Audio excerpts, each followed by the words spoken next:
அனைவருக்கும் வணக்கம் நண்பர்களே. மேக்ஸ் டாபிக் தான் பார்த்துக்கிறோம். அளவியல். அந்த அளவியலில் செகண்ட் டேர்முக்கு 7th ஸ்டாண்டர்ட் தான் பார்க்குறோம். ஓகேவா? வாங்க ரிமைனிங் கணக்காக பார்க்குறோம். பக்கத்து சுற்றுலா தான் பார்க்குறோம். இப்போ அந்த எக்ஸாம் கணக்கில் எடுத்துக்காட்டு 2.6 கணக்கு 2.5 பார்த்தாச்சு. இப்போ 2.6 பார்க்க போகிறோம். ஓகே, ஒரு விவசாயி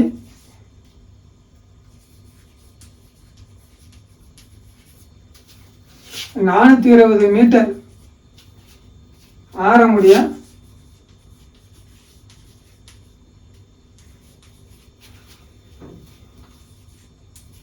வட்ட வடிவில்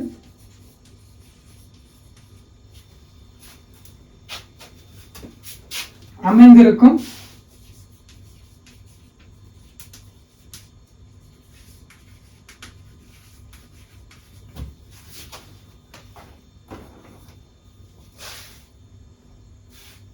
கோழி பண்ணை சுற்றி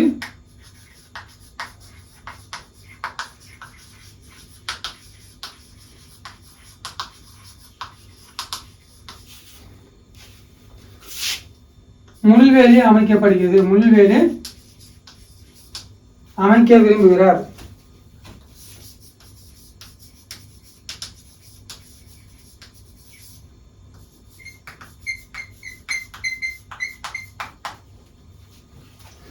அதற்கு 1 மீட்டருக்கு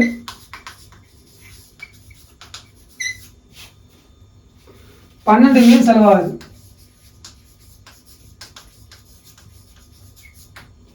12 வீதம் செலவாகுது. ஓகே, அவரிடம் 30,000 ரூபாய் இருக்குது.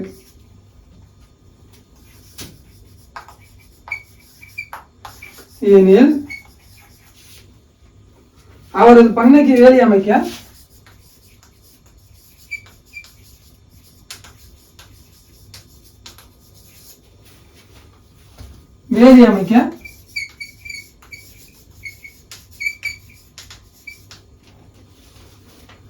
இன்னும்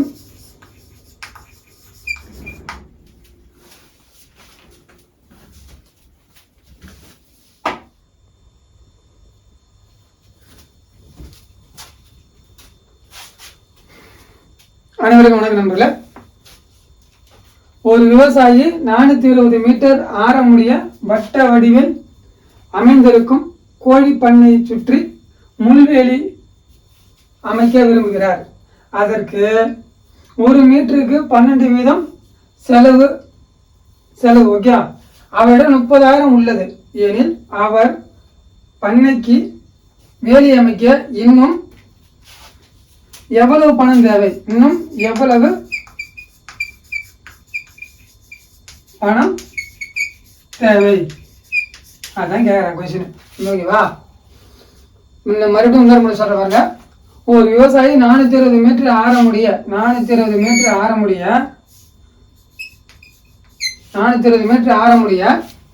வட்ட வடிவில் அமைந்திருக்கும் கோழி பண்ணை சுற்றி முள்வேலி அமைக்கிறார். ஓகே, அப்போ முள்வேலி அமைக்கணும். அவர் சுற்றி முள்வேலி அமைக்கணும். சுற்றி என்ன அர்த்தம்? அப்போ சுற்றளவு குறிக்குது. ஓகே, சுற்றி வேலி அமைக்கணும். ஓகே, அதுக்கு 1 மீட்டருக்கு 12 ரூபா செலவாகுன்னு சொல்றாங்க. வேலி அமைக்கிற சொல்றாங்க 1 மீட்டருக்கு 12 ரூபா ஆகுங்க. மொத்தம் எவ்வளவு மீட்டர் ஆகுதோ அவ்வளவு செலவாகும்னு சொல்றாங்க. அப்போ 1 மீட்டருக்கு 12 ரூபானா அவரோட காசு எவ்வளவு வச்சுக்கிறாரு? 30,000 தான் வச்சுக்கிறாரு. அவரோட காசு எவ்வளவு வச்சுக்கிறாரு? 30,000 தான் வச்சுக்கிறாரு. ஓகே, இந்த 30,000 அவர்கிட்ட காசு இருக்குது. இன்னும் எவ்வளவு செலவாகும்னு அவருக்கு தெரியல. அதனால இப்போ நம்ம எவ்வளவு செலவாகும் மொத்தமா, அது 30,000த்துக்கு இன்னும் எவ்வளவு காசு தேவை? 30,000 வச்சுக்கிறாரு. அது போக இன்னும் எவ்வளவு காசு தேவையா, இல்லை அதுக்குள்ளே வேலை முடிஞ்சிடுமா, அந்த காசுலேயே முடிஞ்சிடுமா அப்படின்னு நம்ம இப்போ சொல்ல போறோம் அவருக்கு. ஓகேவா? ஒருத்தர் வேலி அமைக்க போற வட்ட வழியில் இருக்கிறாரு. ஓகே, அவர் வேலி அமைக்கிறது என்ன சொல்றாரு? ஒரு மீட்டருக்கு 12 ரூபா செலவாகுங்க அப்படின்னு அவர் சொல்றாரு. ஓகே, இவர் எவ்வளவு வச்சுக்கிறாருன்னா 30,000 வச்சுக்கிறாரு. இப்போ எவ்வளவு செலவாகும் நம்ம கண்டுபிடிக்கணும். இப்போ 30,000 போதுமா, இல்லை அதுக்குள்ளே முடிஞ்சிடுமா, இல்லை 30,000 தாண்டி இன்னும் அமௌண்ட் காசு அதிகமாகுமா, அதை நம்ம கண்டுபிடிக்க போகிறோம். வாங்கப்பா, இப்போ சுற்றளவு தான் கண்டுபிடிக்கணும். அப்போ சுற்றளவுன்னா ஃபார்முலா என்ன? 2πr. வட்டத்துக்கு சுற்றளவு 2πr. 2 பையோட வேலையை வச்சுக்கிட்டு கொடுத்துறாங்க. இதுலேயும் பையோட வேலையை 22/7 அப்படின்னு சொல்லிக்கிறாங்க. அப்போ நம்ம பையோட வேலை 22/7 எடுத்துக்கிறோம். அப்போ 6 420 வருது. ஓகேவா? 420 420 தான். ஓகேவா? இப்போ இந்த 7 4 அடிச்சுன்னா 60ன்னு வருது. அப்போ 2 × 22 × 60 இது மூணுத்தையும் பெருக்கினா என்ன ஆன்சர் வருது?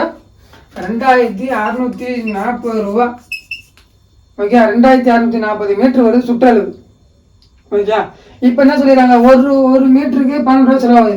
அப்போ 2640 மீட்டருக்கு எவ்வளோ ஆகுது செலவுன்னு தெரிஞ்சுக்கணும். இப்போ பார்த்தீங்கன்னா 2640 × 12ன்னு பெருகணும்.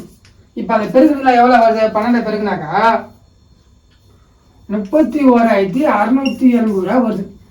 ஓகே, அப்போ எவ்வளோ ஆகுது செலவு? 31,680 ரூபா செலவாகுது. இப்போ நம்மகிட்ட எவ்வளோ இருக்குதுயா? அவர்கிட்ட 30,000 தான் இருக்குது. அப்போ 31,680 30,000 கழிச்சா 31,680 30,000 கழிக்கிறோம், மைனஸ் பண்ணுறோம். ஏன்னா 1,670 ரூபா வேணும். இப்போ இன்னும் எவ்வளோ தேவை இருக்கு? இன்னும் காசு இன்னும் 1,670 ரூபா இருந்தால் இந்த வேலி இந்த சுற்றி வேலி போட்டுடலாம் அப்படின்னு சொல்கிறாரு. ஓகே, இப்போ 1,670 ரூபா வேலைக்கு தான் ஆன்சர் இப்போ நம்ம புரியுதுங்களா? அவர் 30,000 வச்சுருக்காங்க. முதல் ஒரு சுற்றளவு ஒரு மீட்டருக்கு 12 ரூபா கொடுத்துறாங்க. அப்போ மொத்த மீட்டர் எவ்வளோ? 2,640 ரூபா. அப்போ 2,640 × 12 பேருக்குன்னா எவ்வளோ? 31,680 ரூபா வருது. ஓகே, நம்மகிட்ட 30,000 ரூபா இருக்குது. அப்போ 31,680 30,000 கழிச்சு 1,680. அப்போ 1,680 ரூபா இன்னும் நம்மளுக்கு தேவை அப்படின்னு சொல்லப்படுது. வாங்க நெக்ஸ்ட் கணக்கு போகலாம்.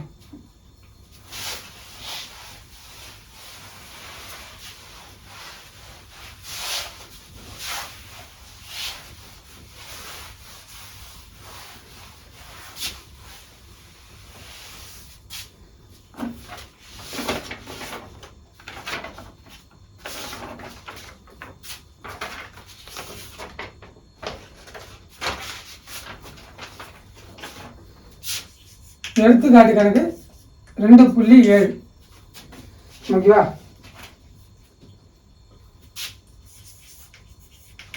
இந்த உருவத்தில்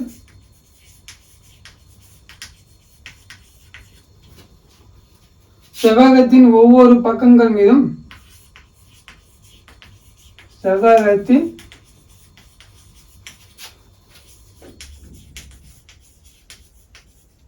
ஒவ்வொரு பக்கம் மீதும்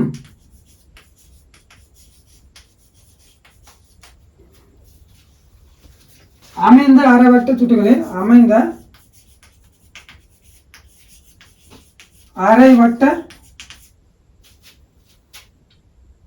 அரைவட்டங்களின் சுற்றளவை கணக்கிட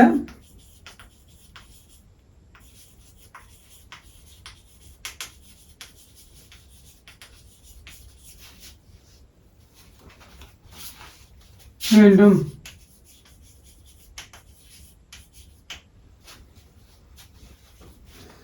இவ்வுருவம் இரு வெவ்வேறு அளவுள்ள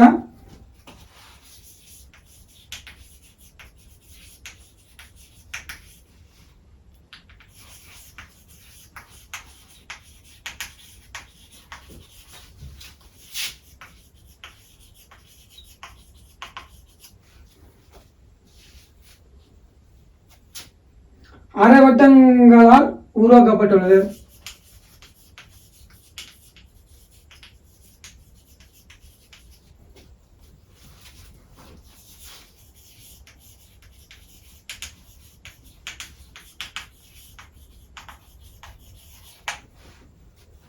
அந்த அரைவட்டங்களின் விட்டங்கள்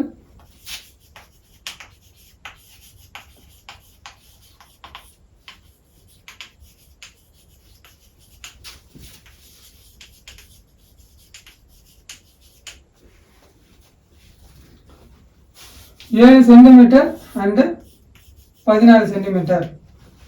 ஓகே, வரைபடம் கொடுத்துக்கிறாங்க. ஓகே,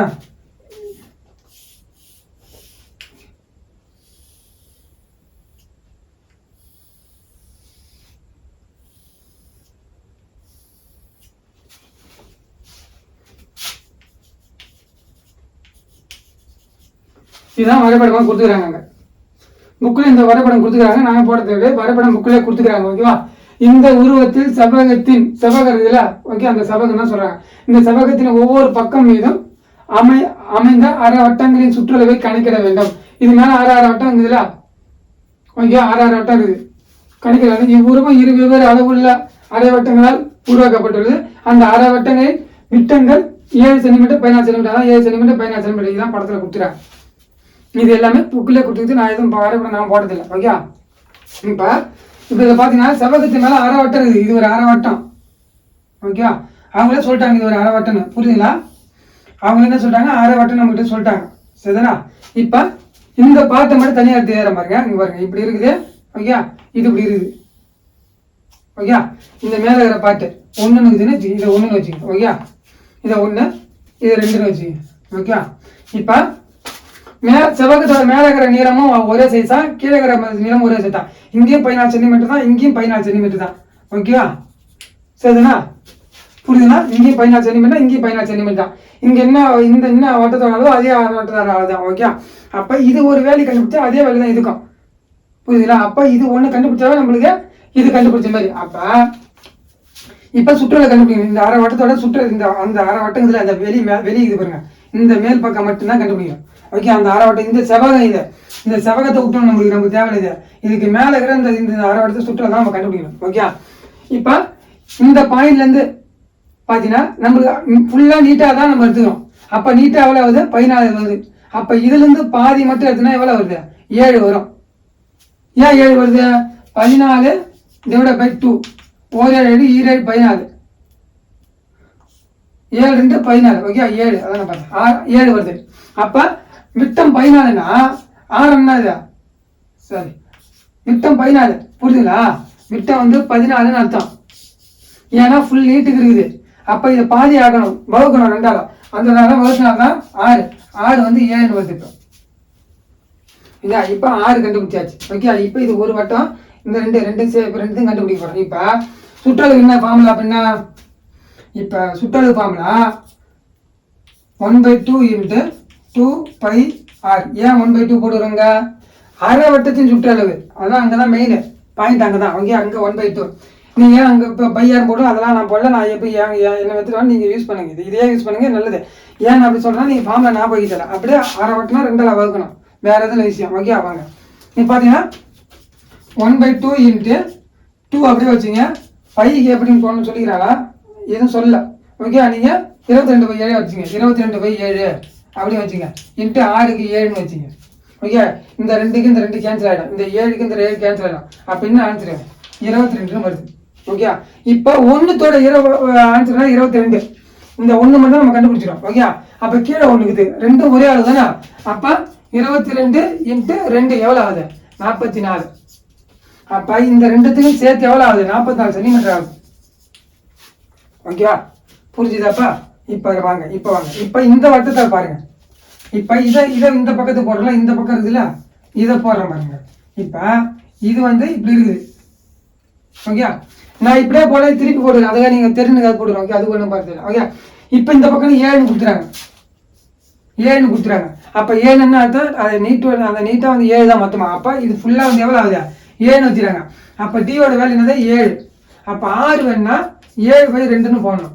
அப்போ 2ஆல் 7 ஆச்சுன்னா 3.5ன்னு வரும். 3 2 6. ஓகே. அதுக்கப்புறம் 1 இருக்குது, புள்ளி வச்சு சேர்ந்தது 10ன்னு வரும். 2 10. அப்போ 3.5. ஓகே. அப்போ 6 வந்து 3.5ன்னு வருது. அப்போ இந்த வட்டத்தோட கண்டுபிடித்துங்க. இப்போ இது 3ன்னு வச்சுங்க, இங்கே 4ன்னு வச்சுங்க. ஓகே. இப்போ இது ரெண்டுமே 1 தான். ஓகேவா? ஏன்னா இதே பக்கம் தான் இங்கேயும் 7 இருக்குது, அதை தான் சொல்கிறாங்க. ஓகேவா? இப்போ இதுக்கான சுற்றளவு கண்டுபிடிக்கும் போது அது 1/2 × 2πr. 1/2 × 2 பையோட வேலைன்னா 22/7, 6 வேலைன்னா 3.5. ஓகே. இந்த 2க்கு இந்த 2 கேன்சல் ஆகி போச்சு. ஓகேவா? இந்த 7 இதில் அடிச்சிங்கன்னா 0.5ன்னு வரும். இப்போ 22 0.5 பெருகுனா என்ன வருதுன்னு கேட்டீங்கன்னா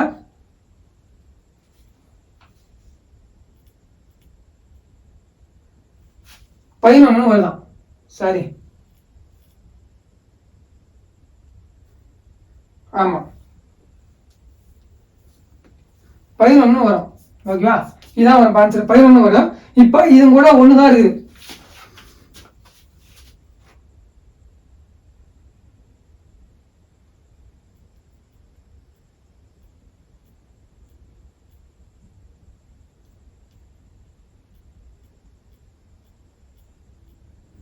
ஆமாம் ஆன்சர் 11 தான் வருது. ஓகே, 22 கூட 0.5 பெருக்குனீங்கன்னா 11 தான் வருது ஆன்சர். இப்போ ரெண்டுத்தையும் பெருக்குங்க. அப்போ 11 × 2 அப்போ 22 சென்டிமீட்டர். இப்போ இது ரெண்டு சேர்த்து. ஓகே, ஏன்னா இது ஒன்று தான் கண்டுபிடிச்சி நம்ம 11 வருது.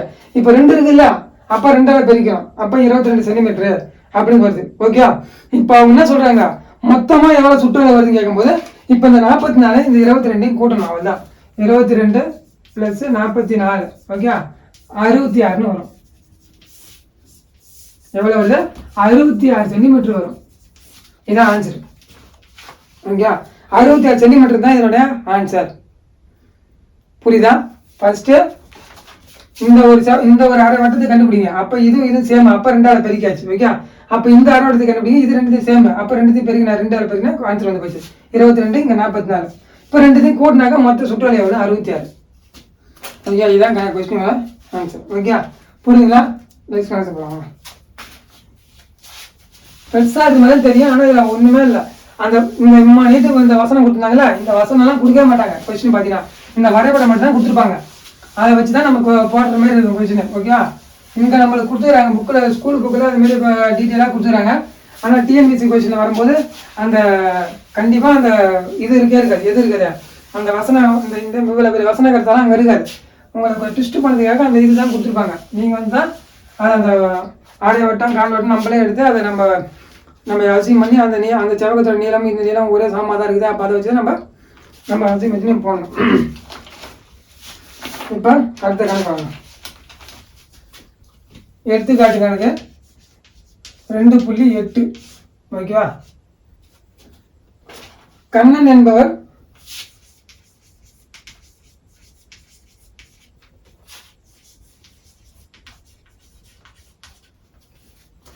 பதினாலு சென்டிமீட்டர் ஆரமுள்ள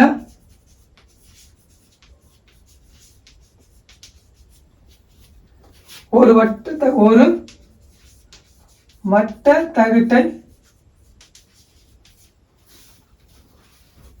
4 சமபாகங்களாக பிரிக்கிறார். 4 சமபாகங்களாக பிரிக்கிறார்.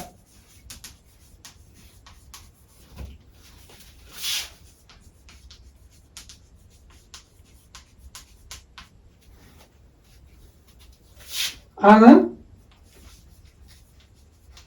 ஒரு கால் வட்டத்தகட்டின்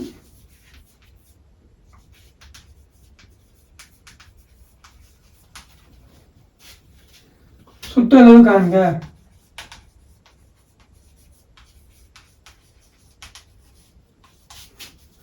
பையோட வேலை வந்து 22/7 சொல்றாங்க.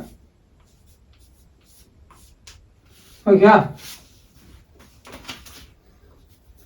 கண்ணன் என்பவர் 14 சென்டிமீட்டர் ஆரமுள்ள ஒரு வட்ட தகட்டை, ஓகே, 14 சென்டிமீட்டர் ஆரம் வட்ட தகட்டை, ஓகே, 4 சமபாகங்களா பிரிக்கிறார். 4 சமபாகங்களா பிரிக்கிறார். ஓகேவா? அதன் ஒரு கால் வட்டத்தின்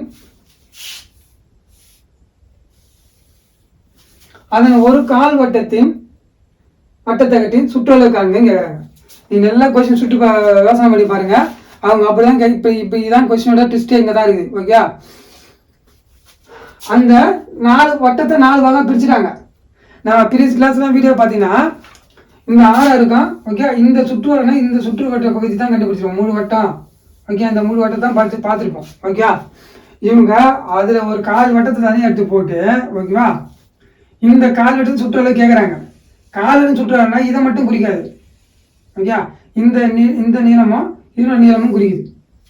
அதான் கால் வட்டின் சுற்றளவு. புரியுதுங்களா? நீங்கள் காலன்னு சுற்றலைன்னா இங்கே வந்து ஆர்டினரியாக கண்டுபிடிச்சு அப்படியே போடுறது கிடையாது ஆன்சர். அப்படி போட்டால் ஆன்சர் தப்பாயிடும். ஓகே, கால் எடுத்து சுற்றலாம் வரும்போது கால் எடுத்து சுற்றல அவங்க தனியாக கேட்டுக்கிறாங்க. இந்த கால் எடுத்து சுற்றலாம் ஃபுல்லாகவே குறிக்குது. சுற்றலம்னா இப்போ 3 சுற்றலாம் ஃபுல்லாக தானே குறிக்குது முழுசா. அதே போல் கால்லாம் ஃபுல்லாக குறிக்குது. அரைனாலும் அப்படிதான் அரை ஃபுல்லாக குறிக்கும். நாம் போன கணக்கெல்லாம் பார்த்தது செவகத்து மேலே வெளிப்பாக்க மட்டும் தான் சுற்றளவு. அதனால் உள்ள நம்ம கணக்கு பண்ணல. இவங்க வந்து கால் சுற்றளவு என்ன ஆகுதுன்னு கேட்குறாங்க. ஓகே, அப்போ இவங்க கணக்கு பண்ணோம். இப்போ இது 14 சென்டிமீட்டர். ஓகே, ஆரம். இப்போ இந்த ஆரத்தை வச்சு நம்ம கணக்கு பார்ப்போம். இப்போ கால் வெட்டுன்னு சுட்டாலும் என்ன ஆகுது? 1/4 × 2πr வருது. 1/4 × 2 × பையோட வேல்யூ வந்து 22/7. ஆரத்தோட வேல்யூ வந்து 14 வச்சுக்கிறாங்க. ஓகே, அப்போ 1 7 14 2, இங்கே 1 2, இங்கே 2 4, இங்கே 1 2 11 2 22, 11 2 மறுபடியும் 22 ஆன்சர் தான் ஆன்சர். இப்போ இது சுற்றால என்னத்தை குறிக்குது? இங்க பாருங்க, சுற்றால இந்த பகுதி மட்டும் தான் குறிக்குது. ஓகே, இந்த பகுதி மட்டும் தான் குறிக்குது. 22 ஆன்சர். இப்போ நம்ம இதை கண்டுபிடிச்சாச்சு. அவங்க என்ன கேட்குறாங்க? அதன் ஒரு கால் வட்ட தகட்டின் சுற்றளவு காணுங்கன்னு கேட்குறாங்க. அப்போ இந்த ஃபுல் பகுதியும் தெரிஞ்சு நம்ம அப்போ இங்கே 14 யாருன்னா இப்போ இதனோட பகுதியும் 14 தானே இருக்கும். அதான் 14. இப்போ மூணுத்தையும் கூட்டுங்க, அதான் ஆன்சர். 14 + 14 + 22 மூணுத்தையும் கூட்டினா எவ்வளோ வருது? 50ன்னு வருது. இதுதான் வந்து ஆன்சர். நீங்கள் கொஸ்டினில் பார்த்தீங்கன்னா கரெக்டாக போட்டு வந்துருப்பீங்க. 22 முடிஞ்சிருக்கும். கால் எடுத்து சுற்றளவு கண்டுபிடிச்சாச்சு. நம்ம 22 ஆன்சர் இருக்குது. கொஸ்டின் பேப்பரில் ஆன்சர் 22 இருக்கும். நம்ம டிக் பண்ணிட்டு வந்துடுவோம். அதான் உங்க தான் டெஸ்ட்டு. கால் எடுத்து சுற்றளவுனா ஃபுல்லாத்தையும் கணக்கு பண்ணணும். புரியுதுங்களா? அவங்க தனியாக அதன் ஒரு கால் வட்டத்தையும் சுற்றளவு அப்படிங்கும்போது இந்த சுற்றளவு நான் ஃபுல்லாத்தையும் எல்லா பகுதியும் குறிக்குது. சுற்றளவு தனியாக இப்போ இங்கே மட்டும்னா ஃபுல்லாக குறிக்குது இல்லை? ஒரு முழு வட்டத்தினா அதே போல் தான் அது ஃபுல்லாக வந்து வருது. இப்போ வந்து நீளத்தில் இருக்குது. அவள் தான் அது 14 அவங்களே கொடுத்துட்டாங்க. அப்போ 22 மொத்தமாக கண்டுபிடிச்சோம். அப்போ மொத்தமாக கூட்டினாக்கா 50 வருது. இதுதான் ஆன்சர். எனக்கு ஆன்சர். ஓகேவா? சரி, 7th ஸ்டாண்டர்ட் செகண்ட் டேர்ம் புக்கில் கணக்கு பார்க்குறோம். அதனுடைய வட்டத்தின் சுற்றுலா தான் பார்த்தாச்சு. இப்போ எக்ஸாம்பிள் கணக்கெல்லாம் பார்த்தாச்சு. பயிற்சி கணக்கு இருக்குது. ஓகேவா? வீடியோ பாருங்கள். ஏதாவது டவுட்டாக இருந்தாலும் எதுவாக இருந்தாலும் கமெண்ட் பாக்ஸில் ரீப்ளே பண்ணுங்கள். கண்டிப்பாக அதுக்கான ரீப்ளே நாங்கள் பண்ணுவோம். பிடிச்சிருந்தாலும் மற்றவங்களுக்கு ஷேர் பண்ணுங்கள். ஓகேவா? சேனலை சப்ஸ்கிரைப் பண்ணி பாருங்கள். ஆனால் குரூப் 2 குரூப் 4 ரெண்டுத்துக்குமே கிளாஸ் எடுக்கிறோம். பிடிச்சிருந்தா பாருங்கள். அவ்வளோதான். பிடிச்சிருந்தா பாருங்கள், மற்றவங்க ஷேர் பண்ணுங்கள். நன்றி, வணக்கம். நெக்ஸ்ட் கிளாஸில் பார்க்கலாம்.